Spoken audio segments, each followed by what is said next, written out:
ऐसा लगता है बारिश आने वाली है। बारिश से मौसम कितना खुशनुमा हो जाता है ना? तू तो बारिश का नाम भी मत ले, मुझे तो बारिश के नाम से ही डर लग रहा है। पता है बारिश हम गरीबों के लिए कितनी मुसीबत लाती है।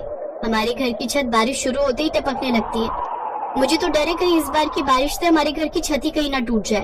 ओफो, तू भी ना प्रिया बड़ा डरती है। भला घर की छत इतनी कमजोर थोड़ी ना होती है जो बारिश के आने से ही टूट जाए। अच्छा यार प्रिया, अब मैं चलती हूँ, बारिश आने वाली है लगता है। प्रिया भी अपने घर लौट आती है, तभी बारिश शुरू हो जाती है। वो घर पहुँचती है और देखती है कि उनकी छत टपकने लगी है। हे राम, ये लो, बारिश शुरू हुई नहीं कि इस छत ने फिर से टपकना शुरू कर दिया। आने दे तेरे बाबा को प्रिया, आज ही उनसे कहकर ये छत ठीक करवाती हूँ। अरे नहीं माँ, बाबा को छत ठीक करने के लिए मत बोलना, कहीं बारिश में पिताजी का पैर फिसल गया तो। अरे तो मैं कौन सा उनको अभी ठीक करने के लिए कहूँगी, जब बारिश रुक जाएगी तब मैं उनको ठीक करने के लिए कहूँगी। शाम को मनोहर घर आता है। अरे आप तो पूरी तरह भीग गए, जाइए पहले कपड़े बदल लीजिए, नहीं तो सर्दी लग जाएगी। तब तक मैं आपके लिए चाय रख देती हूँ। मेरी छोड़ो, लेकिन ये बताओ, ये छत फिर से टपकना शुरू हो गई ना? हाँ, फिर वही हाल हो गया, अभी सारे घर में पोछा लगाया है। एक काम करो, जल्दी से चाय बना दो, उसके बाद मैं छत ठीक कर दूंगा। चाय पीते ही मनोहर बाहर सीढ़ी लगाकर छत पर जाकर छत की मरम्मत करने लगता है, लेकिन बारिश होने की वजह से छत पर फिसलन हो गई, जिस कारण उसका पैर फिसल जाता है और वो छत से नीचे गिर जाता है। उसकी आवाज सुनकर प्रिया और शांति बाहर आती है।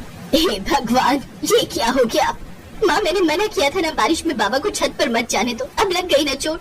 अरे अब दोनों लड़ती ही रहोगी या मुझे अंदर भी लेकर जाओगी? जैसे तैसे वो दोनों उसे अंदर लेकर आती हैं।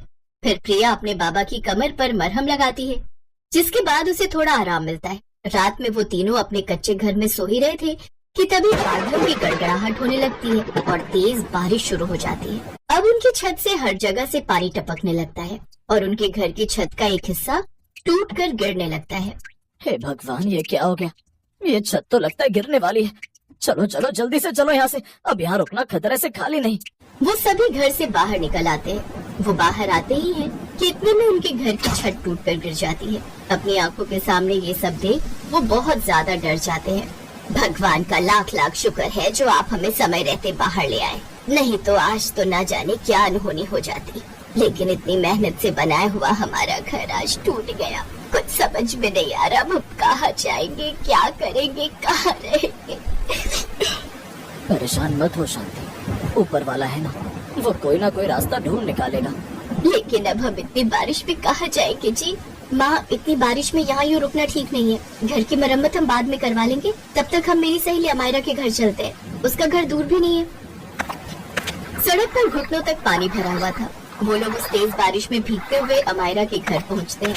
अमायरा जैसे ही दरवाजा खोलती है तो उन सबकी ऐसी हालत देख उन्हें जल्दी से घर के अंदर ले आती है। अरे आप सब तो बुरी तरह भीग चुके हो और इतनी रात गए यहाँ पर, सब ठीक तो है ना? प्रिया उसे सारी बात बताती है। उसकी बात सुनकर अमायरा को बहुत दुख होता है। वो प्रिया के मम्मी पापा को गेस्ट रूम में भेज देती है और प्रिया को अपने बेडरूम में ले जाती है। जो हुआ बहुत बुरा हुआ, लेकिन भगवान का लाख लाख शुक्र है जो तुम सबकी जान बच गई। और रही घर की बात, तो कुछ समय बाद घर की मरम्मत करवा लेना। ये इतना आसान नहीं है अमायरा, पहले ही बाबा ने मेरी पढ़ाई के लिए इतना कर्जा लिया हुआ है, बड़ी मुश्किल से वो हर महीने उसकी किश्त भरते हैं। आज भी बाबा छत की मरम्मत करते हुए नीचे गिर गए और उनकी कमर में चोट आ गई। वो भले ही दर्द ना होने का बहाना करते हो, लेकिन मैं जानती हूँ उनकी कमर में बहुत दर्द है। यहाँ आते हुए भी वो अपनी कमर को पकड़ते हुए चल रहे थे। मैं जानती हूँ वो कभी अपना दर्द नहीं बताएंगे। अब मैं सोच रही हूँ अगर मुझे कहीं नौकरी मिल जाती तो उन्हें आराम मिल जाता। कह तो तू ठीक रही है, ऐसा कर कल ही तू कहीं इंटरव्यू देने चली जा, क्या पता बात बन जाए। अगले दिन ही प्रिया नौकरी के लिए इंटरव्यू देने जाती है, लेकिन उसे वहाँ निराशा ही हाथ लगती है। देखिए, अभी आपकी ग्रेजुएशन पूरी नहीं हुई है, इसलिए अभी हम आपको नौकरी नहीं दे सकते। और अगर आप नौकरी करना ही चाहती हैं, तो पहले आपको 6 महीने तक ट्रेनिंग पीरियड पर रहना होगा। लेकिन तब तक हम आपको कोई सैलरी नहीं देंगे, 3 महीने के बाद ही देना शुरू करेंगे। लेकिन सर, मुझे पैसों की अभी बहुत जरूरत है, क्या अभी आप मुझे सैलरी नहीं दे सकते? नहीं, ये हमारे यहाँ के रूल्स हैं। और आपको इतनी ही नीड है पैसों की, तो आप कॉल सेंटर में जाकर पता कीजिए, शायद आपको वहाँ काम मिल जाए। वो कॉल सेंटर में नौकरी के लिए जाती है, लेकिन वहाँ का माहौल उसे पसंद नहीं आता और वो वापस आ जाती है। वो जब वहाँ से लौट रही होती है तो फिर से तेज बारिश शुरू हो जाती है। वो खुद को बचाने के लिए एक पेड़ के नीचे खड़ी हो जाती है कि बारिश तो थमने का नाम ही नहीं ले रही। तभी उसकी नजर एक ठेले पर खड़े भुट्टे वाले पर जाती है। उसके ठेले के आसपास लोगों की भीड़ लगी हुई थी। तभी उसके मन में एक विचार आता है, इस भुट्टे वाले की तो अच्छी खासी बिक्री हो रही है। जब तक मुझे नौकरी नहीं मिल जाती तब तक क्यों ना मैं भी भुट्टे ही बेचूं। वैसे भी बारिश का मौसम है, बारिश में सबको भुट्टे खाना पसंद होता है और मुझे तो भुट्टे की भेल बनाना भी बहुत अच्छे से आता है। माँ कहती भी है कि मैं बहुत अच्छी भुट्टों की भेल बना लेती हूँ, लेकिन ये काम शुरू करने के लिए पैसे तो मेरे पास है ही नहीं। घर आकर सारी बात वो अमायरा को बताती है। अरे तो तू टेंशन क्यों लेती है?